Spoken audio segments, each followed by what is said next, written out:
14절까지입니다.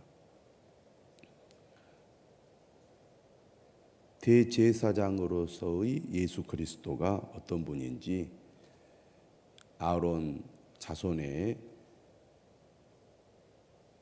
대제사장과 비교를 하면서 예수 그리스도의 탁월함을 강조하고 있습니다. 오늘 구절도 우리가 읽어보면 본문 구절 구절이 매우 의미 있는 구절들임을 알 수가 있는데요. 11절부터 한번 보도록 하겠습니다. 그리스도께서는 장래 좋은 일의 대제사장으로 오셨다는 얘기죠.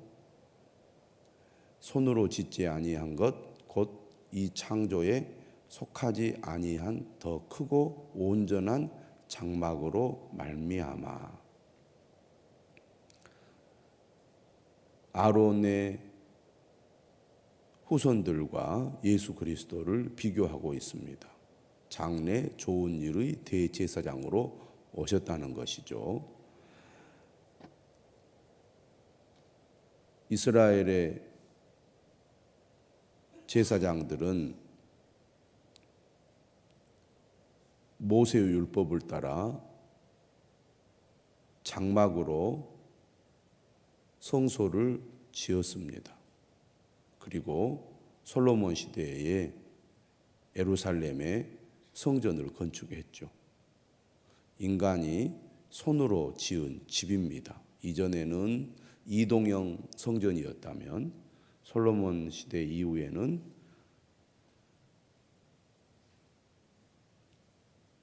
정상적인 고정형 집으로 그것도 아주 화려하고 아름답게 지어서 하나님께 제사를 드렸습니다.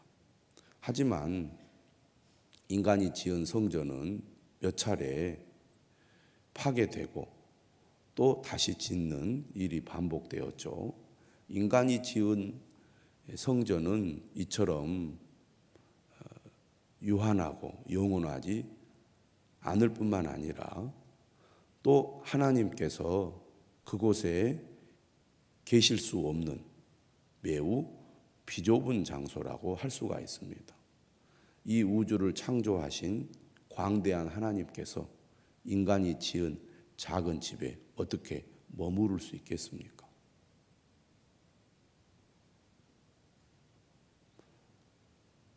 예수 그리스도는 어디에서 어떻게 대제사장으로서 사역을 하느냐? 11절에 보니까 이 창조에 속하지 아니한 더 크고 온전한 장막에서 대제사장으로서 사역을 하고 계신다는 겁니다. 그러면 이 창조에 속하지 아니한 더 크고 온전한 장막은 무엇을 가리킵니까? 바로 하늘 성전을 가리키시는 거죠. 하나님이 계시는 하늘에 예수님께서 대제사장으로 계신다는 얘기입니다. 이 땅의 장막과 달리 하늘의 성전은 더 크고 온전하다는 것이죠. 12절입니다. 염소와 송아지의 피로 하지 아니하고 오직 자기 피로 영원한 속죄를 이루사 단번에 성소에 들어가셨느니라. 대제사장이 속죄일에 백성들을 위해서 속죄 제사를 드릴 때 먼저 자신을 위해서 속죄 제사를 드리고 그 다음에 백성들을 위해서 속죄 제사를 드립니다. 사람이 자신의 죄값을 치르기 위하여 피를 흘려야 하지만 그렇게 할 수가 없으니까 짐승의 피를 사람 대신 뿌려서 속죄 제사를 드리도록 하신 거죠. 그래서 염소와 송아지의 피로 속죄 제사를 드린 것입니다.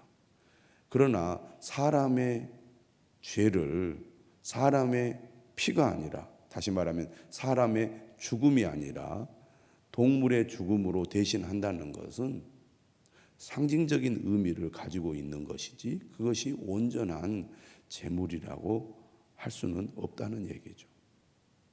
뿐만 아니라 이러한 제사를 매년 반복해서 드려야 했습니다. 하지만 예수님은 사람의 피, 그것도 죄가 없는 예수님 자신의 피로, 다시 말하면 자신의 생명으로 속죄 제사를 드렸습니다. 예수님은 대제사장이시면서 완전한 제물이신 자신의 생명을 하나님께 제물로 드려서 영원한 속죄를 이루셨다는 것입니다. 다시 말하면 아론의 자손들이 드리는 제사는 염소와 송아지의 피로 드리는 불완전하고 일시적인 속죄 제사였다면 예수님께서 드리는 제사는 완전하고 영원한 속죄 제사가 된다는 얘기입니다. 완전하고 영원한 속죄 제사이기 때문에 여러 번 반복하지 않고 단번에, 다시 말하면 한 번에 모든 죄를 속죄할 수 있었다는 얘기죠. 그래서 오직 자기의 피로 영원한 속죄를 이루사 단번에 성소에 들어가셨느니라.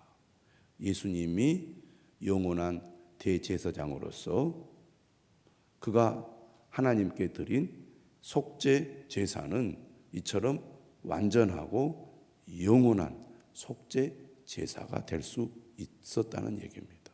이것은 구약의 대제사장들과 확연히 비교되는 제사요, 또 대제사장이라고 할 수가 있겠습니다. 13절이죠. 염소와 항소의 피와 및 암송아지의 죄를 부정한 자에게 뿌려 그 육체를 정결하게 하여 거룩하게 하거든. 사람의 죄를 대신해서 동물의 피를 뿌려서 죄를 속죄해도 그것이 그 사람을 거룩하게 하는데, 하물며 영원하신 성령으로 말미암아 흠없는 자기를 하나님께 드린 그리스도의 피가 비교가 되잖아요.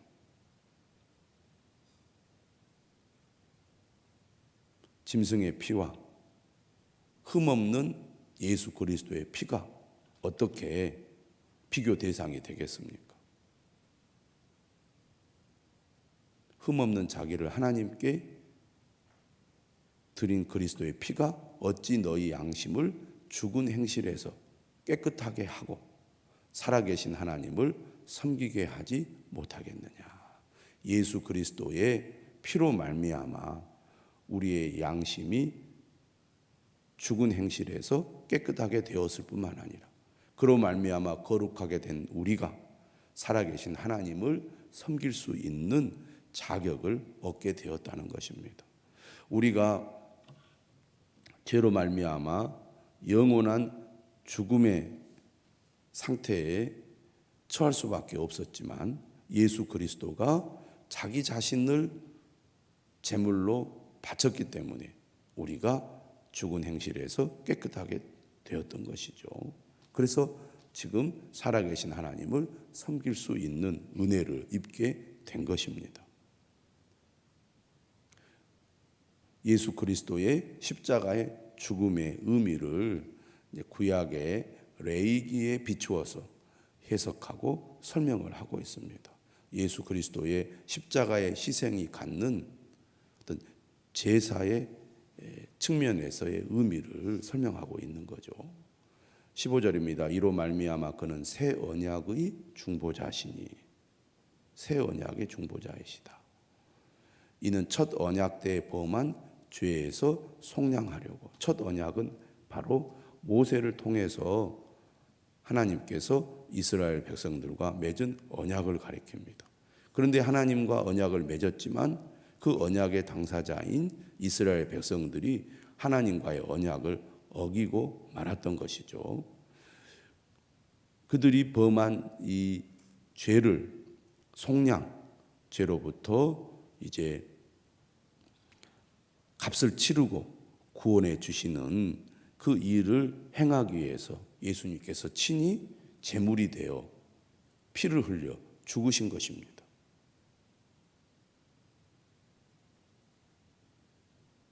그렇게 하신 목적이 어디에 있습니까? 부르심을 입은 자로 하여금 영원한 기업의 약속을 얻게 하기 위해서죠. 오늘 우리 모두는 하나님의 부르심을 받아 예수 그리스도를 믿게 되었습니다. 우리가 구원받은 것은 우리의 의지나 우리의 능력이 아니라 하나님께서 우리를 선택하시고 예수 그리스도 안에서 우리를 불러주셨기 때문에 우리가 이처럼 예수 그리스도의 십자가의 속량으로 말미암아 구원을 받게 된 것입니다.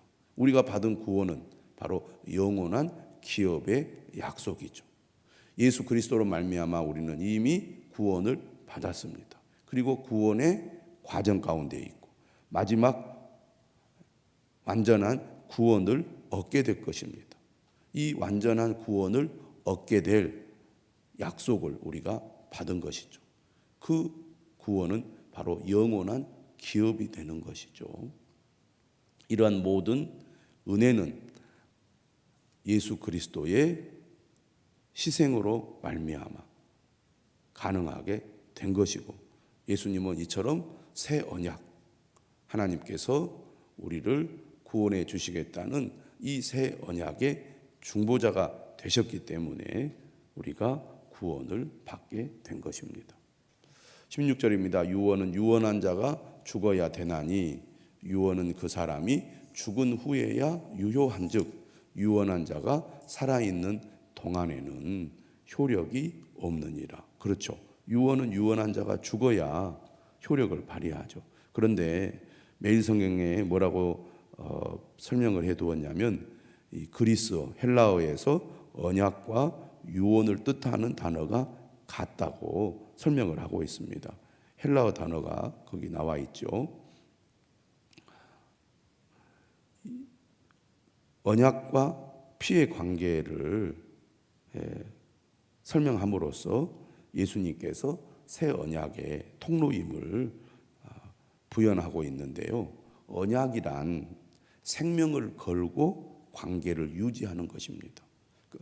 언약의 당사자들이 언약을 맺을 때는 목숨을 거는 겁니다. 다시 말하면 이 언약을 어기면 내 생명을 바치겠습니다. 목숨을 걸고 내가 당신과 이렇게 언약을 맺습니다 라고 언약을 체결한다는 겁니다. 그러니까 언약은 생명을 걸고 관계를 유지하는 것이기 때문에 언약 체결자의 죽음이 담보되어야 한다는 거죠. 관계를 깨면 죽음으로 책임지겠다는 동의가 담겨 있기 때문에 서로에 대한 목숨값이 필요하다는 말입니다. 옛 언약 때에는 하나님과 사람 대신 짐승을 죽여서 그 피를 서로에 대한 목숨값으로 삼아서 계약을 맺었습니다. 또 모세는 아론이 성막에서 사역을 시작할 때 거의 모든 기구를 피로 정결하게 했죠.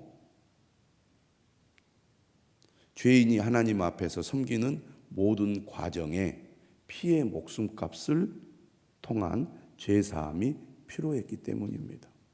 이렇듯 짐승의 피는 옛 언약을 체결할 때나 이후 성소에서의 사역 과정에서 사람의 목숨값을 대신하는 핵심 요소였습니다. 새 언약도 동일하게 피의 목숨값이 필요한 거죠. 이번에는 예수님의 피가 새 언약을 위한 목숨값으로 뿌려졌습니다.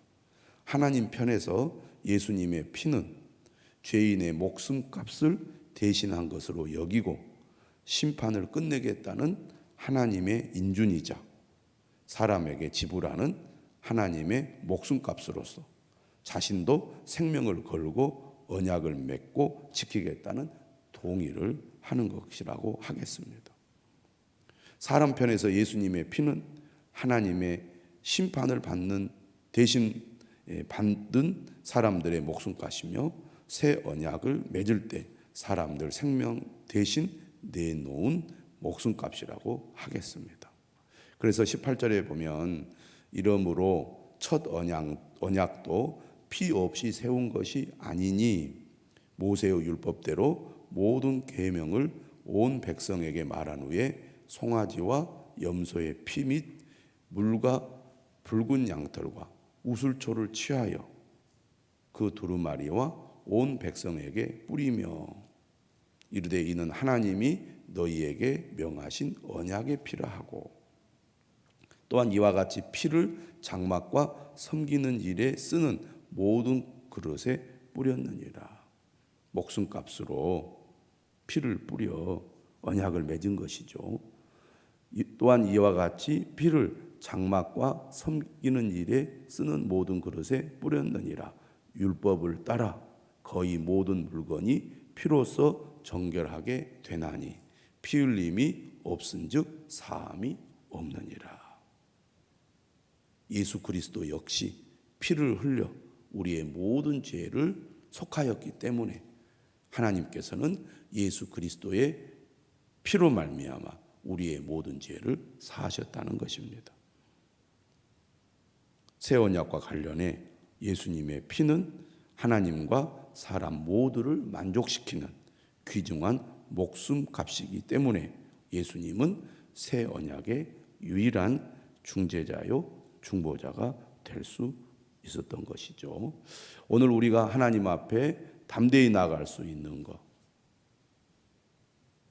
살아계신 하나님을 섬길 수 있는 것, 예수 그리스도께서 우리 죄를 대신하여 자기 피를 흘리셔서 우리를 속량하셨기 때문에 우리가 누리는 은혜인 줄 믿으시기를 바랍니다.